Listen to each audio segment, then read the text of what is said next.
special thanks to Professors Ede Szilágyi and Pavel Csupics for their invitation. So I'm very happy to be present here to take a short presentation about voting at the missions abroad according to the current Hungarian regulations.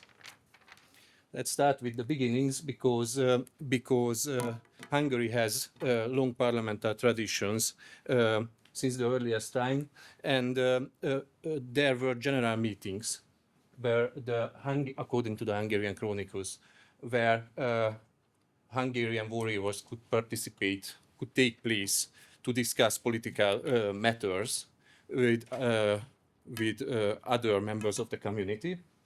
The classical order of the Diet was established in Hungary in the 13th century, which is usual in this part of Europe, what we call usually a Central European region. And this Diet could survive, this Hungarian Diet could survive, in spite of all hardships of the Hungarian history, including wars, raids, invasions, until the mid-19th century, when the spring of the nations was sweeping off the whole continent, and this was a movement of revolutions, and one of the main center of this movement was in Hungary. So the last Diet decided to make changes to the structures, make law for changes in the structures of the state and on all fields of the everyday life. This was the package of the April laws, which included some regulations regarding the Diet as well, and the new form of Diet was set up with an elected lower house, with an elected House of Representatives, already in 1848. From then on, the scope and regulation of the right to vote became a major topic of public debate, but it took a long time to reach the universal and secret suffrage in Hungary, and it was guaranteed by the law only shortly after the Second World War in 1945. And some decades later, a new idea emerged. It was in the mid-1980s regarding to enable the Hungarian citizens to vote abroad.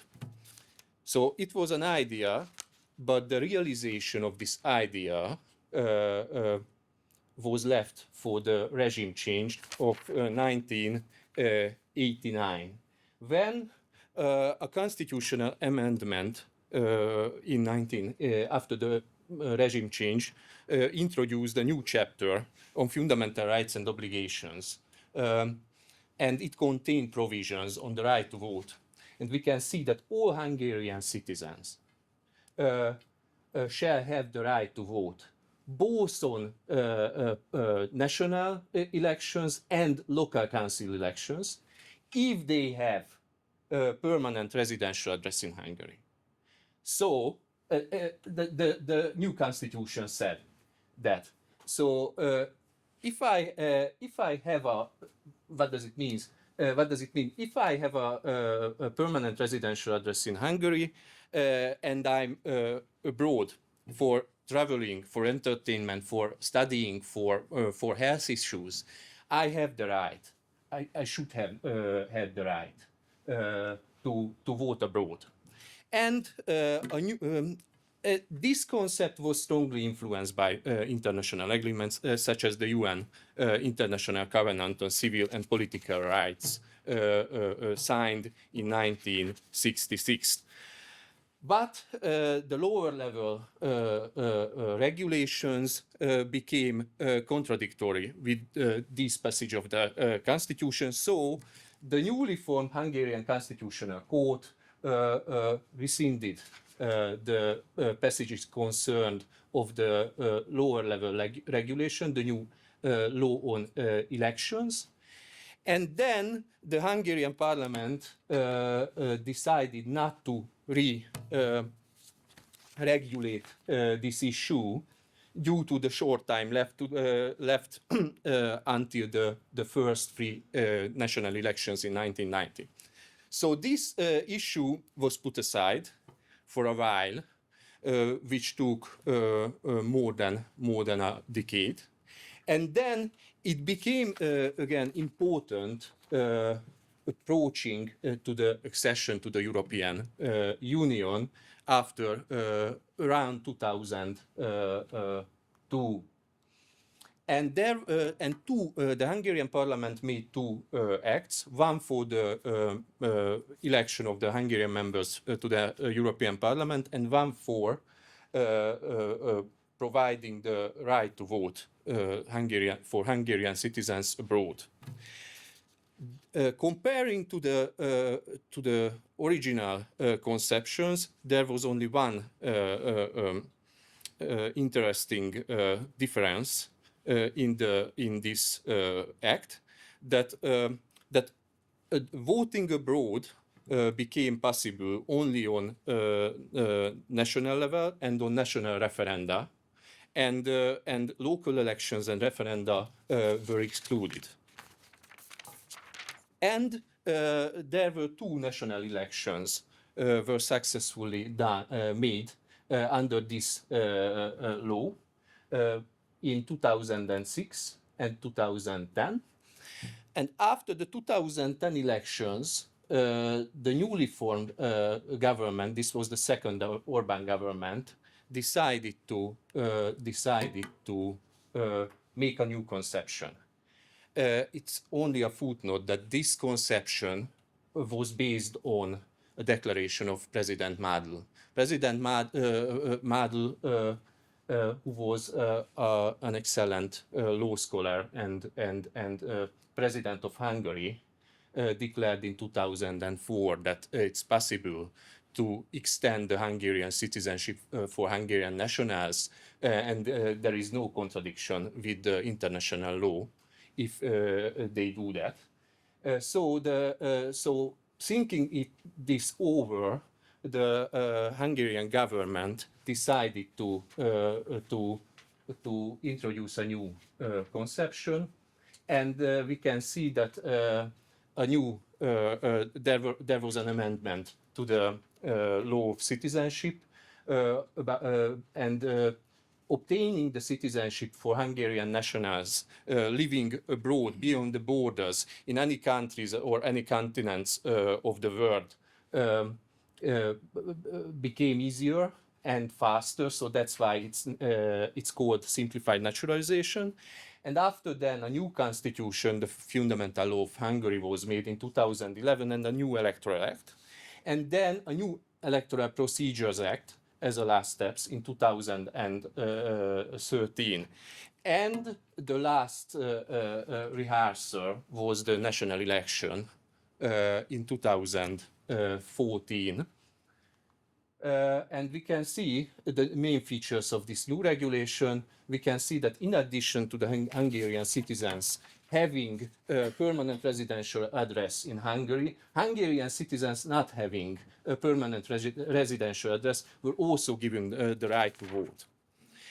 So if we have now a permanent residential address, we can vote for one. We have two votes. We can vote for one single member constituency candidate and one for one party list.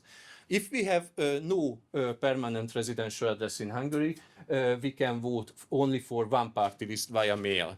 So we can see that a permanent residential address became a switching clause to types of voting from a preliminary condition to the right to vote abroad.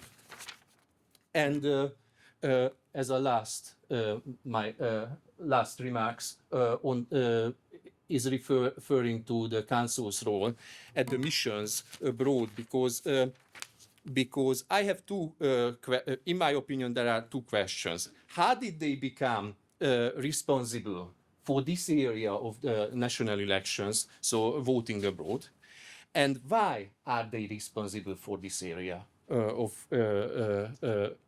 elections? My opinion, because I was in service in those times at different consulates, it's based on mainly practical considerations. Because we all know who saw consulates and diplomatic missions, the man of law and the man of the administration is the consul in the diplomatic missions and in the consulates. He knows the law. He understands the law, and he understands the administration as well. So that's why the decision in the headquarters could have been that the easiest and fastest way is to put this task onto the shoulder of the consular, the head of the consular department within the headquarters and the head of the consuls outside of the Hungarian borders. And after then, after the national elections in 2014, we could see that a low-level regulation in such manner was also made. And this is the situation that the consuls are mainly responsible for this preparatory work and administration for voting abroad. And let's see one chart as well. We can see that how the size of the Hungarian diplomatic and consular network changed in the course of the last decades. We can see that as a starting point, at the time of the regime change, there was a medium-sized network which could be compared to the regional countries. So it was larger than the smaller countries from the region, like Slovenia or Slovakia, but it was smaller than other countries in this region, like Poland, Romania, or Serbia. And after the national elections in 2014, we can see that there was a great enlargement in this network, and now there is almost 150 elements of are in this network. And this is as a second column of this conception that we can see that there was a long way from the concept in the mid-1980s until the realization of the conception on the field of the legal terms and legal background. And as a second column of providing the right to vote for Hungarian citizens is that making place where these individuals, these citizens, can use their rights and can vote. So at this moment, it's easier to find a consulate or a diplomatic missions for Hungarian citizens living abroad in any countries of the world to vote abroad as it was previously. And that's my closing words, is that there might be some arguable questions in the legal background, as I will explain in my study. But this is a successfully realization of the idea which emerged before the regime changed. And it was a successfully achievement by the consecutive governments of Hungary. Thank you for your attention.